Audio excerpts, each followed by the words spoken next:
નાનભાઈ ઇસ્માઇલભાઈ બિલેખિયા, પૂર્વ નગરપાલિકાના સેવક, કાંચી સમાજના અગ્રણી. ભારતનગરના જે બનાવ વિશે વાત કરીએ, શિક્ષણ ધામ, સરસ્વતી ધામ જેને મંદિર કહેવામાં આવે છે, તે મંદિરની અંદર આવું દુષ્કર્મ થાય તો એક શરમજનક બાબત કહેવાય. મારું એટલું કહેવાનું છે કે અત્યારના સમયની અંદર જે આગેવાનો છે એ મૌન કેમ સેવી રહ્યા છે.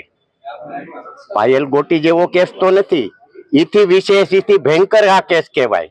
જે બાળાઓને છેડતીની અંદર કે યૌન શોષણની અંદર એક શિક્ષણ જગતને લાછનરૂપ થાય તેવો કિસ્સો બને અને અમરેલીનું રાજકારણ ઠંડુ થઈ અને તમાશો જોતું હોય એ યોગ્ય નથી. એમ શિક્ષક વિરુદ્ધ જે લીલિયા તાલુકાની અંદર જે ગામમાં એનો પણ ત્યાં દારૂના કેસની અંદર જ ફરિયાદ થઈ હતી, તો એને ખાલી બદલી કરીને સંતોષ માની લેવામાં આવ્યો.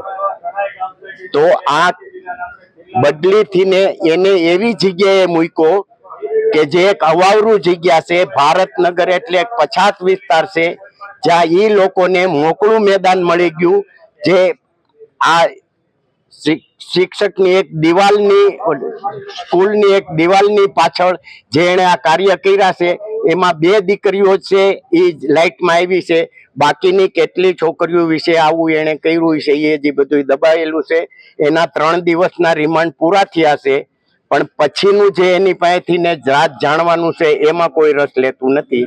આ વાત કરી તમે રજૂઆતમાં તો આની પૂરી સીટ નીમી અને તપાસ કરવામાં આવે અને આને ફરીને રિમાન્ડની માંગણી કરી અને યોગ્ય તપાસ થાય એવી અમારી માંગણી છે. કેટલા દિવસમાં તપાસ થાય એવી માંગણી કરી છે?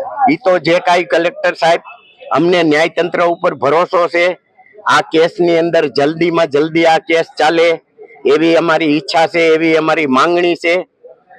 આગામી સમયમાં જો ન્યાય નહીં મળે તો શું પગલાં પડશે? જેમ મુજાહિદભાઈએ કીધું કે અમે હાઈકોર્ટ સુધી જાઉં ને ત્યાંથી કદાચ ઉપર જવાનું હોય તો આ સમાજ અને સમાજ લેવલે બધાના સહકારથી ને ઠેઠ સુપ્રીમ સુધી જવું હોય તો અમે ઈચ્છા દર્શાવી છે.